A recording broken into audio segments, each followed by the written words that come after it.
Hello, I'm Bedrock. Have you ever walked through an iceberg biome and saw something that looked like it belonged more in a village? Well, in today's video I'm going to be showing you not only that, but I'm going to show you how an entire village building with everything attached to it actually ended up inside an iceberg itself. That's right, this is an iceberg biome. This is a villager house. Somehow inside of it, I would say that the villagers were lost, but as you can see, they're clearly cartographer villagers. They have a lot of maps. This is exactly where they want to be, and this is something that proves the wackiness and the weirdness of Bedrock, which is why I'm going to be showing it off in today's Seed Sunday.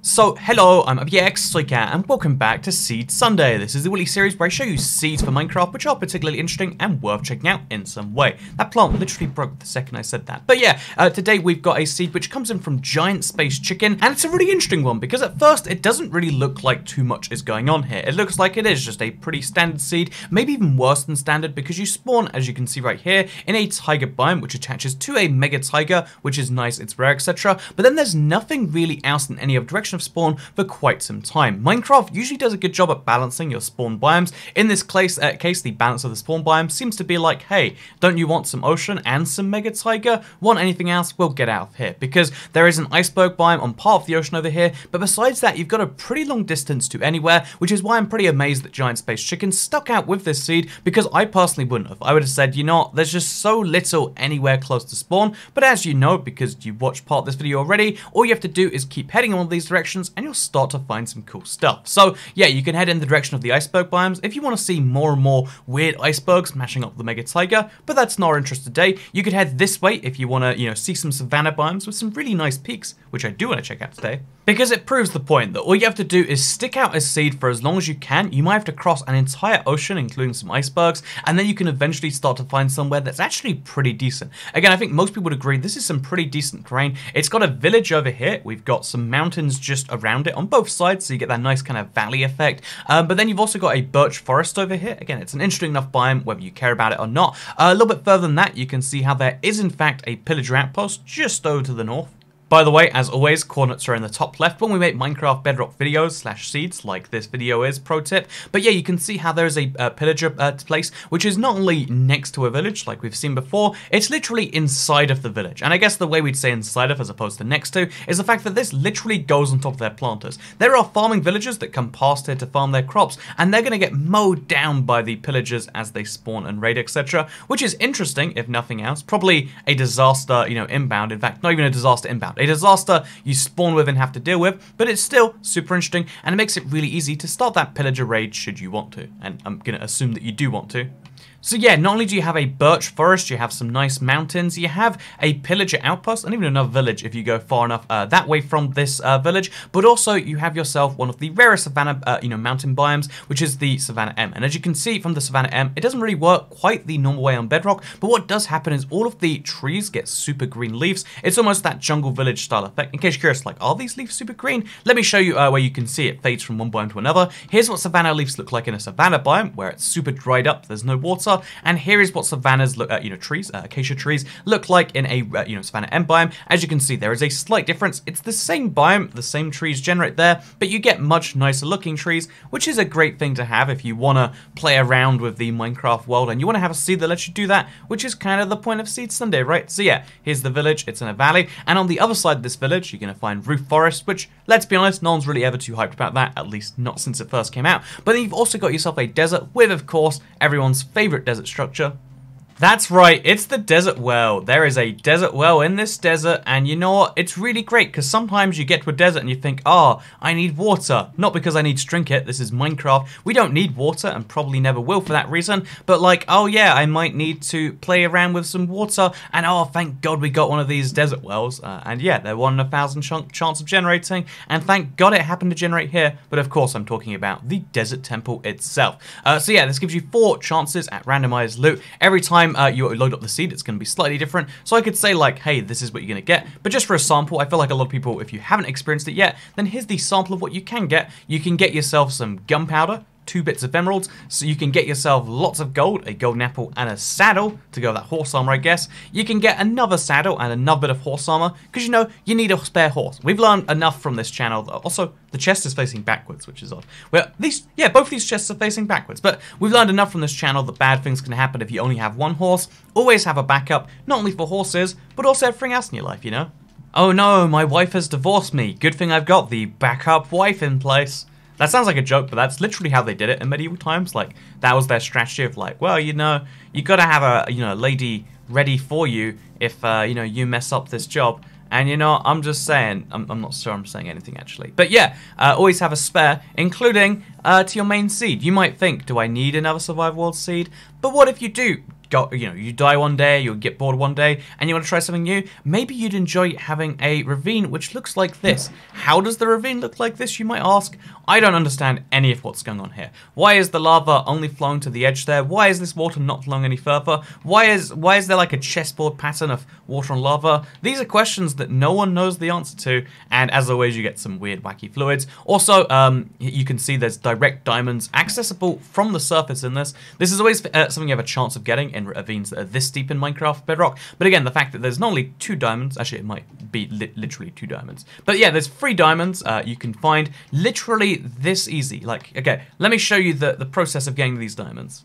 Wow, I really enjoyed my time at that desert temple over there. I got some iron I made into an iron pickaxe, but I don't really like mining because there hasn't been a cave update in so long. Oh no, whatever shall I do? Well, good thing I watched Seed Sunday because I learned from Seed Sunday, the premiere series from IBX Toycat, that all I have to do is jump into this ravine, into the water, and I can mine myself 3 diamonds. Again, it might be more than 3. I think I just lost one in the lava, so that'll show me. But yeah, this is 3 diamonds. It's sad there's not any more, of course, but 3 diamonds is still pretty good for free. 3 diamonds for free, if you will. Oh, look at this. This is even weirder. There's lava below this water, which means if you want to, this is a very weird thing to want to do, but you can actually, you can take damage from lava at the same time as cooling off in the water. Look at that. There's no fire. Like, I'm taking lava damage, but I'm not set on fire because I'm literally in water. You ever want to experience that? This seed's got you covered. It's also got iron. In case you don't have iron already, you can jump into the ravine, like mine the iron, like put it in a furnace, and then you can mine the stuff over there. Anyway, ravines are cool. This is a particularly interesting ravine. Let's head out of here, though. Because this village is great, but it is perhaps just a side distraction to the thing I know a lot of people are going to be most hyped about. And that thing, of course, involves going back to the spawn. I mean, or hopefully never leaving here if this is your main thing. So pro tip, first of all, there's some sugarcane at spawn. This is a pretty rare thing to find that close to spawn. Literally, I spawned here, there is the sugarcane. You can have sugarcane 4 seconds after spawning in this world, but you want to head in this direction right here. Admittedly, that's either going to take a arduous land journey, or you can boat it. You know, you got your choice, which is kind of cool. When you're going on a Minecraft adventure, you want to have choices.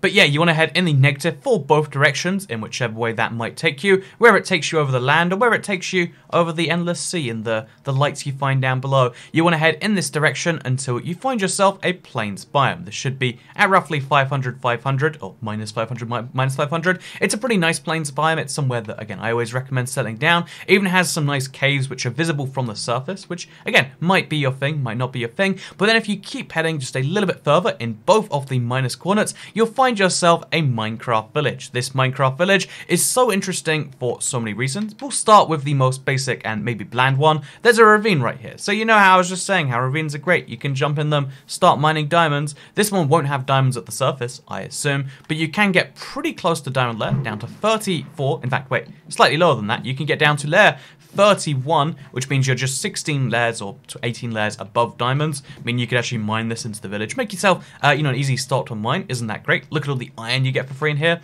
Wow, that's wonderful. The village goes over a ravine, but I mean, again, I would say it's the least interesting thing because the village only technically goes over the ravine. There's no village buildings going over there. There's nothing really like that. It's just, oh, 2 of the pathways start over the ravine and then take a gap, and then they end up on the other side. It's not the biggest, most hype thing in the world. Also, if you look around the rest of this village, you can see how, like, okay, so there's a pretty big village, it's pretty interesting, and then, oh, what's that? It's a pillager outpost, not too far away. So yeah, if you like the idea of having a pillager outpost near your village, but you think having it in the village is too extreme, which admittedly it is, it makes your life a lot of hell eventually, well, here you can see, here is a pillager outpost, one where you can kill the pillager. You can start your first raid really easily, really soon, and it'll be really convenient because the thing that I know you want me to point out is that, like, wait a minute, what's that? The village is not just a normal village, it's a village which goes through an iceberg biome. So the craziest bit about this is because the iceberg biome starts at sea, is that the village actually starts starts off a little bit interesting. Like, okay, so this church has literally combined with an iceberg. It's an iceberg church. This priest villager, they're called priests, right? Yeah, the cleric villager, he writes tales of the iceberg that saved the village. And then you can see how, like, okay, they take things more seriously. They also farm with icebergs going into there. They also have their pathways go across icebergs. They get covered in snow, admittedly, because of how iceberg biomes work. But then a few of the villagers actually have houses going into the iceberg. This one right here, as you can see, as best I know, there is no access route because the iceberg actually blocked it off. You're gonna have to mine through this thing if you want to even get to the doorway, which I think is cool. It's also a pretty good protection method if you want to leave the villager locked inside or whatever. But look at this, you bring them inside and then you put the icebergs back, or even if you just like block it up yourself, boom, look how safe that villager is now. Now the pillager raid can never be lost, right? But then also there is another villager house, like I showed you earlier. It's a funny enough to me, this is a cartographer villager. This is a villager that should know his maps, but somehow he's ended up with his house in the middle of an iceberg biome. And the pathways actually do go further through the iceberg biome, which is interesting. But yeah, it's an iceberg that has a village mashed into it. How is that possible, you might ask? I don't know. How is that possible, you might ask? How is any of this possible? How is this a thing that really exists in real Minecraft? And my simple answer to that one is just like, it's just a thing that happens. And the actual kind of more serious explanation here, in case you are curious as to like, so what is even going on here, is that Minecraft Bedrock has a lot more leniency as to where stuff can generate. And even though there are fewer seeds, so there's fewer extra rare instances out there in theory, a lot of people are playing Minecraft Bedrock, and off the 4.3 billion seeds, every day someone's discovering a new one for the first time by typing in a blank seed, and on some of those seeds, the tolerances for a village are being just peaked. And the villagers saying, hey, there's some land here. They don't care what the land is. It happens to be iceberg land. Therefore, we can keep expanding the village. And those decisions, again, they only happen sometimes, but it leads to a lot of wacky stuff. There are so many crazy things that only are found on Minecraft Bedrock because Minecraft Java will say, hey, we shouldn't have villages and icebergs. But personally, I think this is one of the beautiful things that makes the exploration worthwhile, that makes loading up new seeds and new worlds and all that sort of stuff worthwhile. And I think that this village over here in the iceberg biome is beautiful. I'd like to know what you think though. I'd also like to just overall generally say this isn't the most hyped seed in the world. I think this is a great seed in terms of the rare and interesting and quirky stuff you're going to find on it. I'm not going to say that it makes it the perfect seed because of that, because I don't think that that is objectively true. Seed Sunday is here to show you seeds that might be interesting and worth checking out in some way. Again, never actually a guarantee in that way, but this is a seed which is interesting and worth checking out, not because it's the greatest seed, but because it's a very interesting kind of side seed. And I'm always honest about this, like I could every single week be like, this is the new best seed. This isn't the best seed, this is just a very interesting seed, and it's one I totally do recommend. But again, if you're starting a brand new survival world that you want you to last for 8 years, is this the right seed for that? Maybe this one tale about the iceberg biome with the village is the perfect thing, but for the most part, this is just a cool seed to check out, enjoy, maybe have a small challenge, maybe have a long challenge, maybe just have a multiplayer world so you can all have your own different things. But yeah, I always am honest about the Seed Sunday verdict, and I'll say in this one, it's a pretty good seed, but it's mostly just got some big fun elements that you could make yourself with enough time in Minecraft. Also, just one last thing before we go, because I want to point out that one, there is a village over there, and as we see the village, I want to point out the fact that, yeah, I did this video using the Minecraft Windows 10 with a super long run distance for the first time. I use a controller just to make things easy. I could use a keyboard if that makes you feel any better. Look, you can tell because the movements are a bit more jerky for YouTube. But yeah, I wanted to just quickly say, like, so did you enjoy having the crazy render distance for Seed Sunday, or do you think that actually removed something from the point of these videos? Because by the way, this has two blacksmiths in this village, if I'm not mistaken. Here's one, here's another. You actually get some pretty good loot from this one. It's like some obsidian, I want to say. There's some crazy loot you get, and yeah, look at that, 7 obsidian. It's again pretty good blacksmith. Actually, do recommend checking it out. But yeah, as far as what did you think of the render distance? Like, wow, I can see all the biomes around here. Did you think that was cool? Did you think that added Seed Sunday? Or do you prefer the fact that we're actually focusing on what's here, what's now, what's in front of us? And, you know, like, should the fact that there's a jungle 900 blocks that way be something that we can see and be something that affects your judgment of Seed Sunday? You let me know in the comments down below. And also, By the way, bonus fact about this seed is, one of the things I like to do on every Seed Sunday is I'll usually use it if I need to use a world which is nondescript. If it's not my Let's Play world, I'll just use a previous Seed Sunday because I think they're pretty good seeds. And so I was using it for an Ender Dragon related video that you might be seeing soon. And I was like, okay, let's throw the Eye of Enders to see where the nearest stronghold is. And then I realized, oh, it's literally below this village. The nearest stronghold is literally just below the spawn point in this village. And if you want to find a stronghold, it's below this village with an iceberg in it, which is crazy that there's one really crazy village, and then in that crazy village is this stronghold. Also, bonus fun fact behind the scenes kind of thing is that this video is also going to feature briefly in an upcoming project I'm currently working on about stairs.